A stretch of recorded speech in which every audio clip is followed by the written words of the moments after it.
విశేషాలు చూస్తే భారత రాజ్యాంగ నిర్మాత భారతరత్న డాక్టర్ బాబాసాహెబ్ అంబేద్కర్ 134వ జయంతి వేడుకలను వైఎస్ఆర్ కాంగ్రెస్ పార్టీ ఆధ్వర్యంలో కోటపట్నంలో ఘనంగా జరిగాయి. కోట ఆర్టీసీ బస్టాండ్ ప్రాంతంలోని డాక్టర్ బిఆర్ అంబేద్కర్ విగ్రహానికి వైఎస్ఆర్ కాంగ్రెస్ పార్టీ నాయకులు పూలమాలలు వేసి నివాళులు అర్పించారు. ఈ సందర్భంగా ఆ పార్టీ నాయకులు ఉప్పల ప్రసాద్ గౌడ్, పామల సురేంద్ర మీడియాతో మాట్లాడారు. అంబేద్కర్ భారత రాజ్యాంగాన్ని రచించి అంటరానితనాన్ని రూపుమాపడం జరిగిందన్నారు. దేశంలోని బడుగు బలహీన వర్గాలు అంబేద్కర్ రాజ్యాంగం ద్వారా అభివృద్ధి పొలాలు పొందుతున్నాయని అన్నారు. ఇక అంబేద్కర్ సేవలకు గుర్తుగా మా నాయకులు వైఎస్ జగన్మోహన్ రెడ్డి విజయవాడ నడిబొడ్డున 125 అడుగుల ఎత్తుగల అంబేద్కర్ స్మృతి వనం నిర్మించాడని చెప్పారు. అంబేద్కర్ గొప్ప మహనీయుడని, పేదల గుండెల్లో చిరస్థాయిగా నడిచిపోయే దేవుడని కొనియాడారు. ఈ కార్యక్రమంలో ఆ పార్టీ కోట మండల అధ్యక్షులు పలగటి సంపత్ కుమార్ రెడ్డి, పాదర్తి రాధాకృష్ణారెడ్డి, జెడ్పీటీసీ కోటయ్య, మాజీ ZPTC Uppala Prasad Goud, Nedurumalli Harish Chandra Reddy, Chillakur Saiprasad Reddy, పామ్ల Surender, Parandhama Reddy, Rajareddy, Shashi Reddy, తూపిల్లి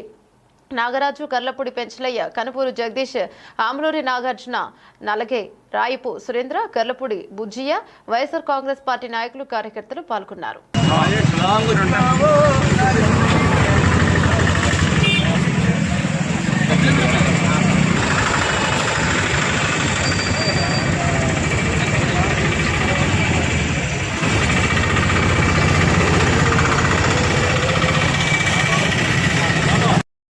doctor BR Ambedkar గారి 134వ జయంతి పురస్కరించుకుని మా పార్టీ వైఎస్ఆర్ కాంగ్రెస్ పార్టీ అధ్యక్షులైనటువంటి సంపత్ కుమార్ రెడ్డి, అదేవిధంగా మా యొక్క పెద్దలు నాయకులైనటువంటి పాదర్తి రాధాకృష్ణారెడ్డి గారు, అదేవిధంగా ఇతర పెద్దలందరి యొక్క సమక్షంలో ఈరోజు ఇక్కడ కోట నడిబుడ్లో ఉన్నటువంటి బిఆర్ అంబేద్కర్ గారి యొక్క విగ్రహానికి పూలమాల సమర్పించుకొని ఆయనకి ఘనమైన నివాళులు అర్పించడం జరిగింది.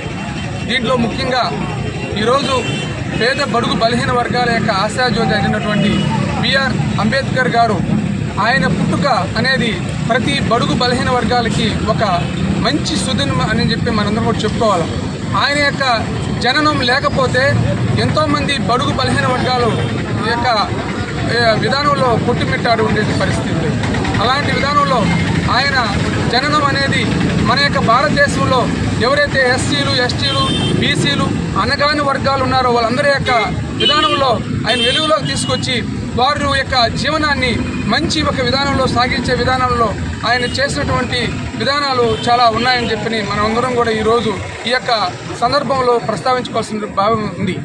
అదేవిధంగా మా యొక్క నాయకులు వైఎస్ జగన్మోహన్ గారు అది కనుక్కొనే మన యొక్క ఎవరైతే భారత రాజ్యాంగాన్ని రచించినటువంటి బిఆర్ అంబేద్కర్ గారికి ఘన నివాళులు అర్పించాలనే ఉద్దేశంతో ప్రపంచంలోనే అత్యధికమైనటువంటి ఒక స్టాచ్యూని మన విజయవాడ నడిబుడ్డులో ఏర్పాటు చేసిన ఘనత మా వైఎస్ఆర్ కాంగ్రెస్ పార్టీకి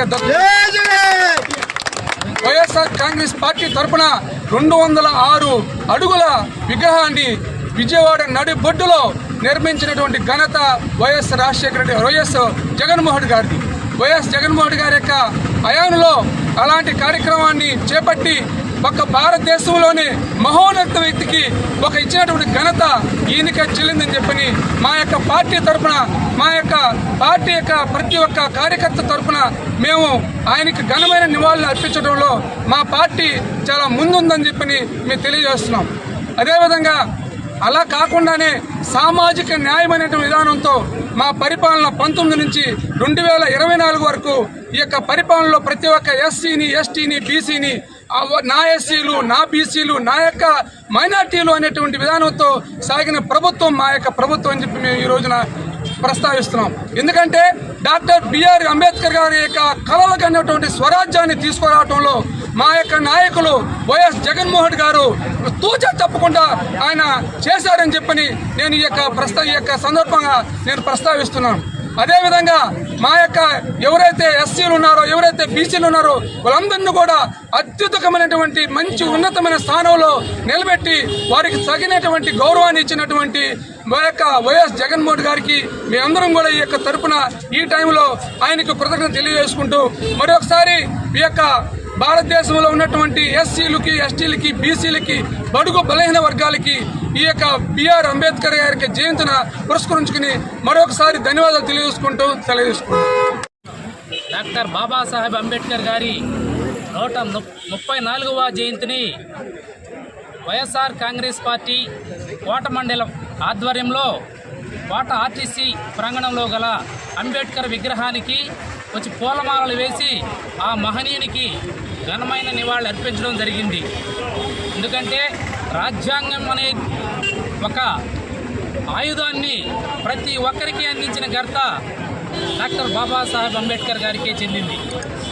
ఆయన స్ఫూర్తితో వచ్చిన రాజశేఖర రెడ్డి కానీ వైఎస్ జగన్మోహన్ రెడ్డి గారు కానీ అదే రాజ్యాంగాన్ని అమలుపరుస్తూ అటు రాజకీయపరమైన పదవులు కానీ అటు పార్టీపరమైన పదవులు కానీ అన్నింటిలో సమతుల్యాన్ని పాటిస్తూ 50% మహిళలకి రిజర్వేషన్ అమలుపరిచిన ఏకైక వ్యక్తి వైఎస్ జగన్మోహన్ రెడ్డి గారు. రాజ్యాంగాన్ని గౌరవిస్తూ ఏదైతే చెప్పిన విధంగా మేనిఫెస్టో అమలుపరిచి ప్రతి ఒక్క సంక్షేమ కార్యక్రమాన్ని అంబేద్కర్ బాటలోనే నడుస్తూ వైఎస్ జగన్మోహన్ రెడ్డి గత 19 నుంచి 24 దాకా అమలుపరచడం అంటే చిన్న చిత్కా విషయం కాదు. ప్రతి ఒక్కరు అన్నారు మేనిఫెస్టో ఇది నవరత్నాలు కాదు, ఈ బూటకపు రత్నాలనేని అన్నీ తూచా తప్పకుండా అమలు చేశాడు. రాజ్యాంగం మీద అంబేద్కర్ వారి సూక్తుల మీద జగన్మోహన్ రెడ్డి గారికి అవగాహన ఉంది కాబట్టి అన్ని పథకాలని ఏకదాటిపైన ఎస్సీ ఎస్టీ బీసీ మైనారిటీలకి ఫలాలను అందించాడు. తద్వారా ప్రతి ఒక్క పేదరిక నిర్మూలన లేకుండా చేయడం అంటే అది ఆషామాషా విషయం కాదు, అది జగన్మోహన్ రెడ్డికే. దురదృష్టవశాత్తు 2024లో ఓడిపోవడం జరిగింది.